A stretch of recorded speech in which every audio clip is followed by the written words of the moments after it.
Hello everyone, welcome to the class guys. कैसे हो आप सभी? उम्मीद करता हूं आप सभी बच्चे बहुत अच्छे होंगे, अच्छे से पढ़ाई लिखाई कर रहे होंगे। तो बच्चों, सबसे पहले तो आप सभी को दीपावली की ढेर सारी शुभकामनाएं। मैं ईश्वर से प्रार्थना करता हूं कि आपके जीवन में हमेशा खुशियां बनी रहें, आपके जीवन में हमेशा रोशनी बनी रहे और आप जीवन में बिल्कुल जगमगाते रहें। तो बच्चों, जैसे ही दिवाली निकल जाएगी वैसे ही प्री बोर्ड जो है हमारे शुरू हो जाएंगे। बहुत सारे बच्चों के 7 नवंबर से प्री बोर्ड होंगे, बहुत सारे बच्चों के सेकेंड वीक ऑफ नवंबर से प्री बोर्ड स्टार्ट हो जाएंगे, है ना। इससे ज्यादा डिले नहीं होंगे। तो अब हम इन दिनों में क्या ऐसा करें, किस स्ट्रैटेजी को फॉलो करें कि हमारे बहुत अच्छे मार्क्स आए। तो सबसे पहले तो मैं आपको ये बताना चाहता हूं कि आप जो बोल रहा हूं ना आपको, आप बस को फॉलो करो। आपके सब्जेक्ट में इंप्रूवमेंट, आपके मार्क्स में इंप्रूवमेंट 100% आपको देखने को मिलेगा प्री बोर्ड में। तो पहले तो मैं आप सभी बच्चों से यह कहना चाहता हूं कि जैसे अभी दिवाली है, इसको मैं थोड़ा साइड में करता हूं। अभी दिवाली है, ठीक है। और दिवाली वाला जो मेन दिन है, आप उस दिन आपको इतने सारे काम रहेंगे कि आप चाहकर भी नहीं पढ़ पाओगे, लेकिन अगर आप पढ़ सकते हो तो बहुत अच्छी बात है। दिवाली के बाद भाई दूज होगा और उसके बाद मतलब दिवाली के बाद गोवर्धन पूजा और गोवर्धन पूजा के बाद भाई दूज। मैं ये 2 दिन की जो आपकी छुट्टी मान सकता हूँ। हाँ, रिलेटिव्स जो है घर पे आते हैं, हमें भी कहीं जाना हो सकता है, तो आप सुबह जल्दी उठ करके अपना जो है जो पढ़ाई का काम है वो कर सकते हैं।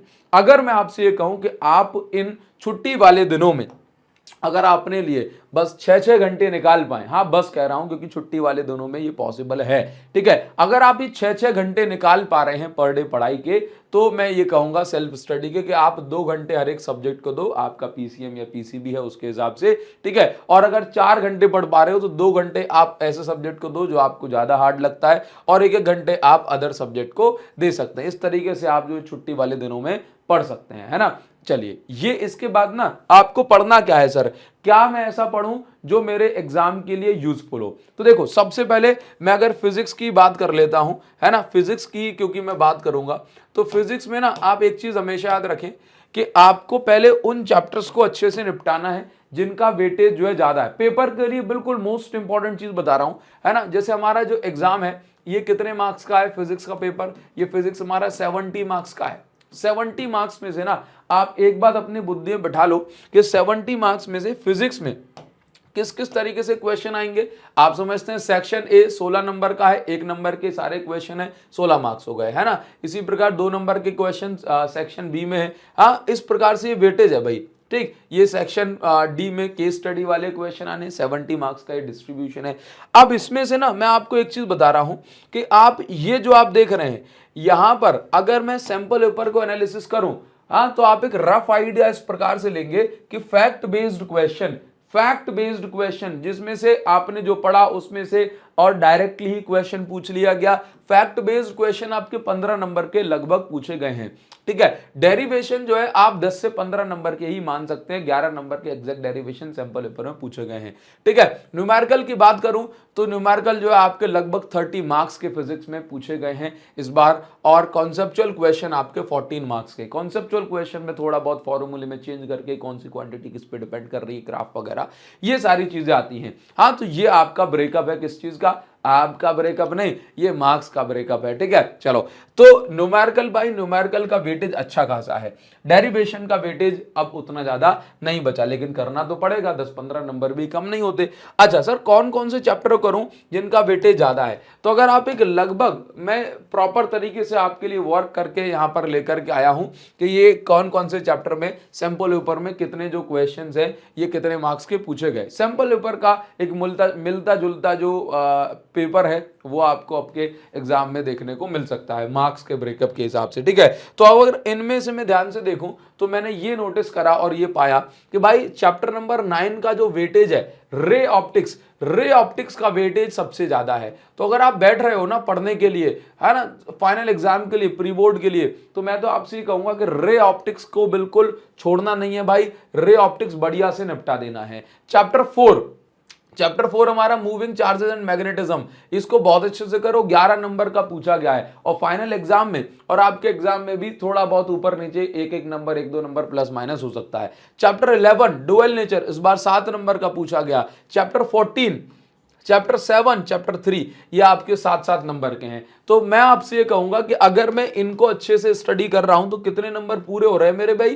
13 और 7 20, 20 और 11 31 और 7 38, 7 45 और जो 52, 52 मार्क्स है ना। एक बार 24, 31, 38, 45, 52। तो अगर आप ये कितने चैप्टर हो रहे हैं भाई?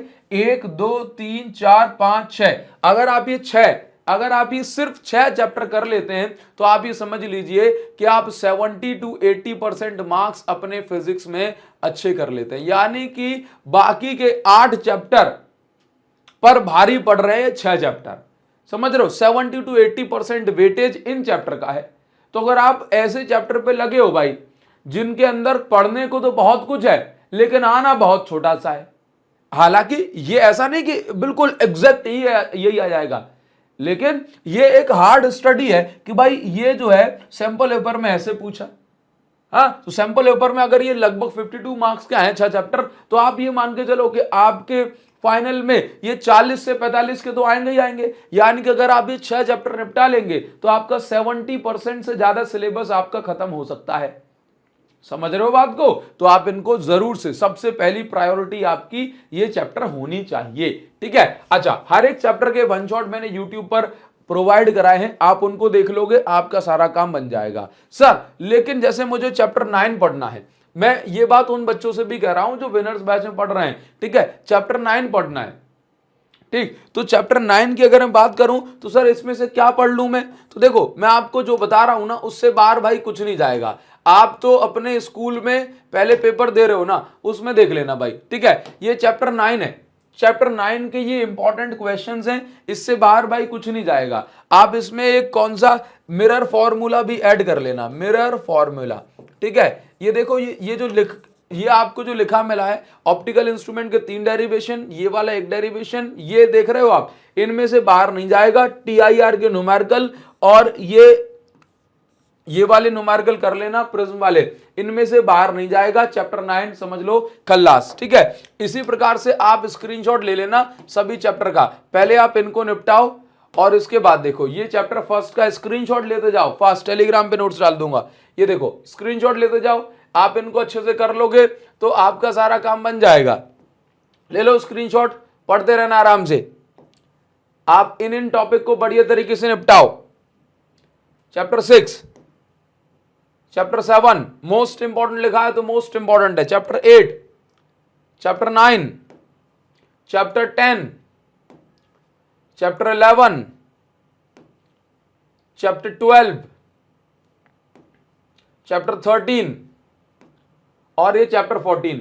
अगर आप इनको अच्छे से कर पा रहे हो तो समझ लो कि आप भाई इन सारी चीजों को अच्छे से निपटा दोगे। ये आपके इंपॉर्टेंट क्वेश्चंस हैं। तो देखो, मैंने आपको अभी तक सिर्फ इतनी सी बात बताई कि अगर जो है आप बहुत अच्छा परफॉर्म करना चाह रहे हो तो आपको बस एक काम करना है कि एक जब आप प्री बोर्ड देंगे, जब आप फाइनल पेपर देंगे तो आप 14, बस वही बात हो गई ना कि ज्यादा पढ़ने से नहीं होता, ज्यादा पढ़ने से नहीं होता। क्या किस चीज से होता है फिर कि आपको क्या नहीं पढ़ना। हाँ, तो मैं कह रहा हूं कि पहले 6 चैप्टर पढ़ो, बाकी चैप्टर बाद में पढ़ना। ठीक है, चले, अब मैंने आपको इंपॉर्टेंट ही बता दिए। अच्छा, अब हमेशा बच्चों को न्यूमेरिकल में प्रॉब्लम आती, बोला सर ये सब तो हो जाएगा, कहां से होगा? तो मैं आपको बता दूं कि मेरे YouTube पर आप जाओगे तो आपको वन शॉट लेक्चर्स की प्लेलिस्ट मिल जाएगी, है ना। तो वन शॉट लेक्चर की प्लेलिस्ट है, आप वहां से देख सकते हैं, या फिर लिखना चैप्टर 1 क्लास 12 बाय अभिषेक साहू, चैप्टर 9 क्लास 12 बाय अभिषेक साहू। ये वन शॉट तो है, डिटेल्ड लेक्चर्स। अच्छा, अगर आपको रिवीजन करना है तो भाई हर एक चैप्टर को हमने 30 मिनट में भी कवर करा है, तो रिवीजन वीडियोस के थ्रू आप 30 मिनट में हर एक चैप्टर को खत्म कर सकते हैं। ठीक है, तो 30 मिनट के अंदर आपको सब कुछ पूरे चैप्टर का एक क्विक ओवरव्यू मिल जाएगा और आप चैप्टर आपके दिमाग में बैठ जाएगा। ठीक है, फिर भी अगर आपको परेशानी आ रही है सब्जेक्ट में तो उसका ट्रीटमेंट, उसका इलाज मैं आपको बता रहा हूं, और उसका इलाज है हम लेकर के आए हैं आपके लिए प्रथम बैच भाई। ये प्रथम बैच जो है ये 60 डेज का क्रैश कोर्स है। कितने दिन का? बस 60 डेज का। ये जो बचे हुए 90 दिन है आपके जीवन के, ये आपको बहुत ज्यादा मेहनत करनी है इसके अंदर, और जो आप अभी इन 50-60 दिनों में कर लोगे 90 में से, क्योंकि बाकी के 30 दिन तो आप भूल जाओ, ये 60 दिनों में आप जो कर लोगे वो आपको आपके रिजल्ट में बहुत ज्यादा जो है मदद करने वाले हैं भाई। तो देखो हमने 60 डेज का एक क्रैश कोर्स निकाला है जिसके अंदर आपको फिजिक्स, केमिस्ट्री और मैथ्स पढ़ाया जाएगा, ठीक है। बायो वाले बच्चों के लिए बता रहा हूं भाई। तो ये जो हमने लॉन्च किया है प्रथम बैच 60 डेज का क्रैश कोर्स है, जो कि 5 नवंबर 2024 से स्टार्ट होगा और 60 दिनों में आपको बिल्कुल इंपॉर्टेंट पॉइंट्स के साथ सिलेबस को खत्म करा दिया जाएगा। इस बैच के अंदर आपको लाइव और रिकॉर्डेड जो सेशन है वो सब मिलेंगे, ठीक है। इंपॉर्टेंट सारा स्टफ मिलेगा, चाहे नोट्स हो, केस स्टडी, असर्शन, रीजन, सब कुछ आपको यहां पर मिल जाएगा। अगर मैं बात करूं भाई, फिजिक्स में पढ़ाऊंगा, केमिस्ट्री हमारे भारत पांचाल सर पढ़ाएंगे और मैथ्स रोहित सोलंकी सर पढ़ाएंगे। तो भाई जिन बच्चों को पीसीएम का कॉम्बो नहीं चाहिए उनके लिए हम लेकर के आए हमारा खास करण अर्जुन बैच, जिसके अंदर मैं और भारत पांचाल सर आपको फिजिक्स और केमिस्ट्री पढ़ा रहे होंगे, जिसके अंदर आपको फिजिक्स एंड केमिस्ट्री की संपूर्ण गारंटी दी जाएगी कि पेपर आपका यहीं से आएगा। ये क्रैश कोर्स प्रथम बैच का ही पार्ट है, ठीक है। तो जिन बच्चों को सिर्फ और सिर्फ फिजिक्स केमिस्ट्री परचेज करना है उन बच्चों के लिए आपको करण अर्जुन बैच हम लेकर के आए आपके लिए, ठीक है। और यदि किसी बच्चे को अकेले मैथ्स का कोर्स चाहिए तो भी आपको यहां पर मिल जाएगा, रोहित सर इसमें मैथ्स पढ़ा रहे होंगे, ठीक है। चलिए, तो ऐप की लिंक जो है मैं आपको इसी वीडियो के डिस्क्रिप्शन में दे दूंगा। ऐप की लिंक आपको इस वीडियो के डिस्क्रिप्शन और कमेंट सेक्शन में मिल जाएगी। आप प्ले स्टोर से जाकर भी आप इसको द राइजर्स के नाम से सर्च कर सकते हैं, ठीक है। तो ये बैच आपकी गारंटी होगा कि भाई आपके अंदर एक बहुत बड़ा पॉजिटिव चेंज, कॉन्फिडेंस और आपके 90+ मार्क्स की गारंटी होगा ये कोर्स, ठीक है। तो आप अभी इसके अंदर एनरोल कर सकते हैं। 5 नवंबर से क्लासेस स्टार्ट हो रही हैं, लेट मत होना, ठीक है। चलो, तो मैं बात कर रहा था ना न्यूमेरिकल की, तो सबसे पहली बात तो ये है कि आपसे अगर आप इस बैच के अंदर डेली क्लासेस लेते हो ना, ठीक है, तो न्यूमेरिकल हो चाहे कोई भी चीज, आपके दिमाग में हर चीज बैठ जाएगी और आपसे बनने लगेंगे। लेकिन अगर मैं आपको यहां पर बताना चाहूंगा किसी भी सब्जेक्ट यानी कि फिजिक्स के न्यूमेरिकल बनाने हैं, तो उसके लिए ना आपको एक काम करना है। पहले तो उस चैप्टर की अच्छे से थ्योरी फिनिश करनी होगी आपको, और उसके साथ साथ आपको क्या करना है, उसके साथ साथ आपको यहां पर हर एक चैप्टर के सभी फॉर्मूले याद होना चाहिए। यदि आपको फिजिक्स में आने वाले, यूज होने वाले सभी फॉर्मूले याद हैं तो समझ लीजिए कि आपका काम बन गया, है ना। तो न्यूमेरिकल सॉल्व करने के, न्यूमेरिकल का रास्ता सीधे न्यूमेरिकल से नहीं जाता, न्यूमेरिकल का रास्ता थ्योरी, जिसके अंदर कॉन्सेप्ट है, थ्योरी और फॉर्मूले से होकर के गुजरता है।